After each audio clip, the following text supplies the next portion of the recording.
gonna get into what took place last night, Monday night. Oh boy. Down in South Beach, the Miami Heat looking to capture the 3-1 lead over the number one team in the NBA, the Milwaukee Bucks. But the Milwaukee Bucks had Giannis back. But I did post on social media. I said, Giannis is back. How effective he will be. And those of you who are just looking at stats, I highlighted it for you. 26 points, 10 boards, 13 assists. He had a triple double his first game back. His first game back, he had a triple double. But Giannis Antetokounmpo was not the Greek freak last night. Here's the thing. You just can't look at stats to tell the story. You have to watch the game to understand what transpired. Giannis was not the Greek freak last night. Giannis did not impact the game the way that he is normally impact the game. Anybody who studied the Bucks, who has watched the Bucks, know this. That even though Giannis had a triple double, he was not Giannis Antetokounmpo. He was not the Greek freak. He was not the dude who was in the running for the MVP title. Let's just get that clear, cut and dry. Triple double, great. But Giannis didn't put an imprint on the game. That's what we need from when Giannis steps on the court. He puts an imprint on the game. When Giannis, Giannis is on the court. He's like, well, there you go. He's going in. The Greek freak is there. He was not the Greek freak last night. He was just an ordinary player who got a triple double. That was Giannis last night. An ordinary player who got a triple double. That injury has compromised Giannis and it has compromised the Bucks. This is not an excuse for Milwaukee. But we're going to speak facts and realness. The injury to Giannis has compromised him and the Bucks. There's no way around it. Brook Lopez, hell of a game. 36 points, 4 from 7 from 3. Hell of a game. And then that brings me to Drew Holiday and Chris Middleton. By the way, Chris Middleton fouled out. When have I ever seen? I have never seen Chris Middleton foul out of a game. Now I don't watch every game the Bucks play, but I rarely see Chris Middleton foul out of the game. He fouled out last night with 14 points. Drew Holiday had 14 points. When Giannis missed game 2, Chris Middleton, Bobby Portis, who barely played last night, Brook Lopez, and mainly Drew Holiday all stepped up and handled business. Ever since then, it's not been the same for the Milwaukee Bucks for whatever reason. I have no idea what's going on with the Milwaukee Bucks. I can't put a finger on what's going on with the Milwaukee Bucks. But they are not playing Milwaukee Bucks basketball. I don't know if it's got something to do with the fact that Giannis is injured and he's just coming back or whatnot, and that mess with their psyche some type of way. I don't know. But the Milwaukee Bucks are not looking like the Milwaukee Bucks.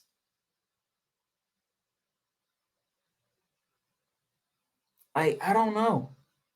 Can't hold on to the ball. Ball is dribbling off your foot. You're trying to call timeout, but you don't get it called in time, and Kyle Lowry knocks the ball out of Giannis's hand. You can't make shot. You made shot throughout the first 3 quarters. 4th quarter come, you can't hit a damn shot. Whatever happened in Milwaukee, we need to investigate. To me, part of the reason is Giannis is injured.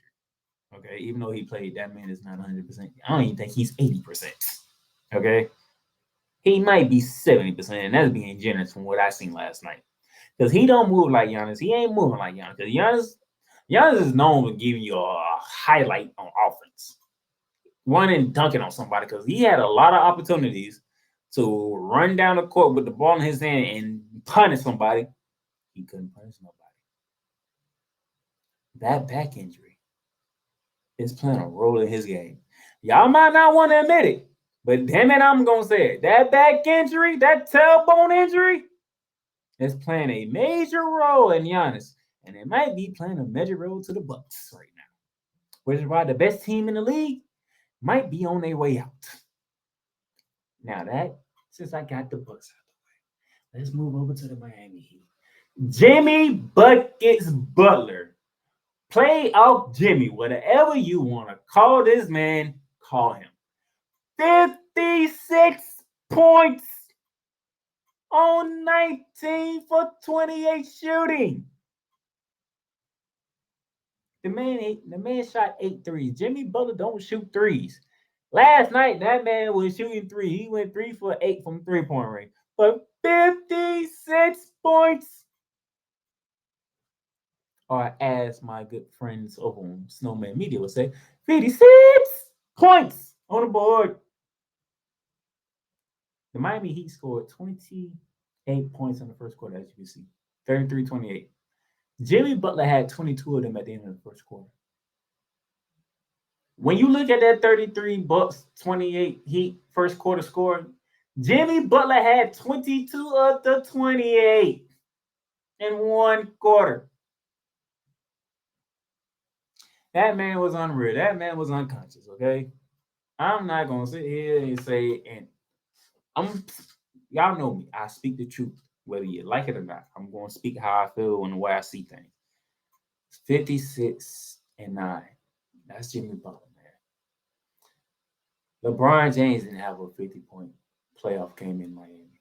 Dwayne Wade didn't have a 50-point playoff game with the Miami Heat. Jimmy Butler has done something that neither LeBron James or Dwayne Wade. We could throw Tim Hardaway, Alonzo Mourning. None of these guys have done as a Miami Heat, but Jimmy Butler did it, and his team is the 8th seed in the East against the best team in the NBA, the overall 1 seed in the NBA, and the Milwaukee Bucks. No, we got to give credit. Jimmy, he says playoff Jimmy is not a thing. Jimmy Buckets is not a thing. He just hoops. That's all he does. It don't matter, dude. We are amazed of what you did last night because you needed all 56 of them. If you don't go off for 22 in the first quarter, y'all getting blown out your own damn building by the Milwaukee Bucks. And Giannis don't have to. And Giannis ain't playing 38 minutes. He can actually rest up and get that back and telephone even more healthier going into Game 5. And probably going to Game 5 looking like Giannis. Now, because he was not Giannis in last night. I don't care what. I don't care about the triple double. Giannis was not Giannis, and we know that. Stop. Don't use stats to tell a story when you watch the game. Giannis was not Giannis. Giannis was not the aggressive type Giannis that he normally is. But Jimmy Butler, it is your day, sir. 56 points. 56 points on the board. 19 for 20. Matter of fact, it's tied for the 4th most points scored in a playoff series. And the crazy part about this, and to see this is why some of y'all need to do your research. Thank you, Sports Center, for this. Jimmy Butler is the only person on the list to have a 50-point type game and do it in under 30 shots. He went 19 for 28. Jimmy Butler did his thing. And that's why the Milwaukee Bucks are in trouble. Because they are down 3-1. You have to win Game 5 to get back down to South Beach for a Game 6. And then you have to win a game in South Beach to get back home for a Game 7. You have to win 3 in a row, Milwaukee. 3. You have to win 3 in a row to not be defeated by a seed. The Miami Heat are the first ever 8 seed to hold a 3-1 lead over the 1 seed. This is trying times. And I made a post on it. I said, I have never seen something in the top 4 seeds struggle in the first round. This is remarkable. Besides Boston and Philly and Denver, everybody else got a fight on their hands until, what happened to a certain team out in LA, which I'm going to get into, like I said, when that series is finally over, I'll get into them then. And it's just amazing, like how the NBA playoffs might be in madness because top seed is about to get dropped off. heavily dropped off. But shout out to Miami Heat, 3-1. You got 3 opportunities to close out the books. Don't take it too lightly, because if you mess around, take it too lightly, and the Bucks starting feeling like the Bucks again, you could be in trouble. So if I'm you, by game 6 back at home in South Beach, you should be the game that y'all close it out. Because if it goes to a game 7, if it goes to a game 7. My East champ, my prediction to be the East champions is still alive. Until then, I don't like it. I'm looking real bad right about now. That was the opening game for my doubleheader. As you can see the statistics here. Dude, it's look 43%, 49%, 32%, 40%. I mean, yeah, but there was the Bucks who have the 15-point lead at one point. It's the fourth quarter that jumped this down. The fourth quarter, and Miami wouldn't miss because Jimmy Butler was not going to lose a game. He just wasn't. That was the first of our doubleheader on TNT last night. The second of our doubleheader leads us to this. Grizzlies, Dylan Brooks, villain label play a role in Rick Justin. And he said he's a victim. The media's making him a victim. Social media is making him a victim. Fans are making him the villain. Dude, you're the villain because you're the only one opening your goddamn mouth. You're the villain because you're the one opening your mouth. Hey, yeah, it's great that we get to play the Lakers. You know, it'd be nice to play the Lakers. You know, it's LeBron James. It's what the Lakers represent. It's all this good stuff. And the first time they're back in the playoffs, and then we can be the ones to knock them out. Hey, we ain't mad at you for saying it. Yeah, we actually happy that you said it. Yeah, it makes give us something to talk about. Give us something to look forward to in this series between the Grizzlies and the Lakers, 2-7. Then you come back, you lose game 1, you win game 2 without John Morant, and you say you don't respect nobody until they put 40 on you. And you kept chirping. You're the main one chirping. And then you get hit with a flagrant 2 ejection call because you dropped Bron in the groin area. First and foremost, Dylan Brooks ain't trying to do it in game 3. So secondly, I don't agree with the flagrant 2 ejection call, and I think he was right. Part of this was what's going on around Dylan Brooks. Probably did lead to him getting ejected in game 2 for a flagrant 2 call, which I disagree with. Nevertheless, he didn't speak with the media after the game. Kind of don't blame him. It was a tense moment. You got ejected and off some bull crap, in my opinion. And yeah, okay. And going into game 4, though. Memphis Grizzlies 111, Lakers 117 in overtime. Lakers take a 3-1 lead. Now, Dylan Brooks, you took 14 shots. You took 11 shots. You made 4 of them. That's almost 33% if you took one more shot. You took 7 threes, and you made 1. You only had 11 points, 5 boards, and 4 assists. Yet, if I look over to the guy that you called out, LeBron James, I see 22 points, I see 7 assists, and I see 20 rebounds. Now, was all 20 rebounds against you? No. Was all 22 points against you? No. But the main ones were, like the one in overtime when you got called for an and 1 foul and LeBron made the bucket to actually seal the game. That was on you. When you had opportunity to box out LeBron, but you didn't, and he ended up getting 20 rebounds. I'm pretty sure about a good 6, 7, 8 of them was on you. You know what Shaq said after the game? Dylan Brooks said, you don't respect the other 2. They got 40. Well, Devin LeBron got 22 points and 20 rebounds. That's 42 right there. LeBron James had his first ever. Let me say this again. LeBron James had his first ever 2020 game in his career. And we're talking 20 years. It took to his 20th year to get a 2020 game. And a game they needed because now Memphis is down 3-1 to the Los Angeles Lakers. Now LeBron James gets his foul, so Halt TV, when whatever you see this, you can shut the hell up. LeBron getting his flowers. Rod when you hear this, you can shut up quick when you give LeBron James his flowers. LeBron James getting his flowers. I got to say, Austin Reeves, 23 points. But you see D'Angelo Russell right there? 17 points, 3 for 8 from 3. Now you were asking me, why did I highlight D'Angelo Russell's 3 for 8 shooting? I'll get to that. As you can see, the shooting performances from both teams there. Lakers had a 15-point lead at one point in time. Memphis came back. It was just hard to say because Memphis shot less than 40% from the field and damn near and at 20.5% from 3.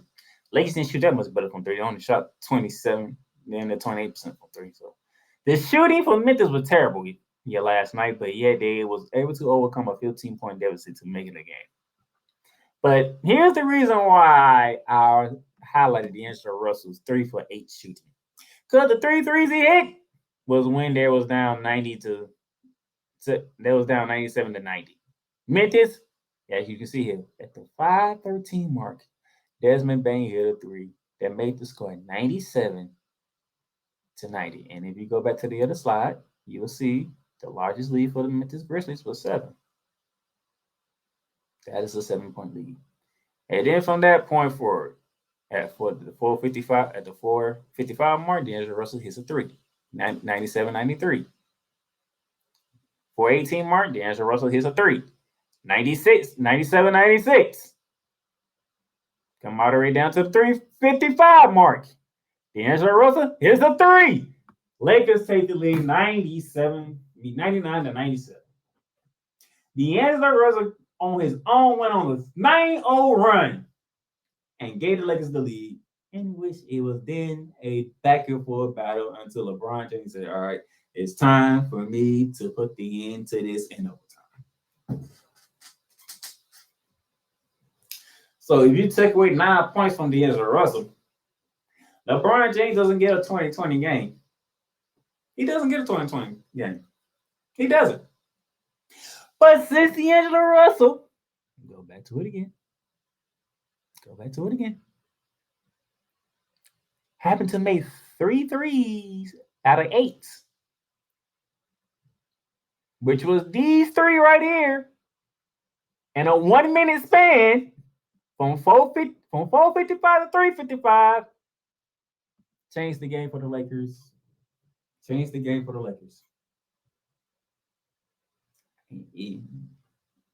I know. Yes, I'm that dude who's a Laker here. I can't stand Los Angeles Lakers. I can't stand them. I wish they would lose. That's why I picked Memphis in 6. But I'm wrong. Because, damn it, it's going to be Lakers in 6. Because once they go back to the Crypto.com arena, whenever they go back for Game 6, I think that's the game when it comes kaput for the Memphis Grizzlies. And I have a feeling Anthony Davis going to have that game. He's like, I'm sick of y'all. I'm tired of looking at y'all. I'm done with y'all. Get out my building. Get out my city so I can go meet up with either the Golden State Warriors or the Sacramento Kings. This is how I feel right now. And I hate saying it's like poison in my mouth because I want the Lakers to suffer every chance they get. I want them to suffer.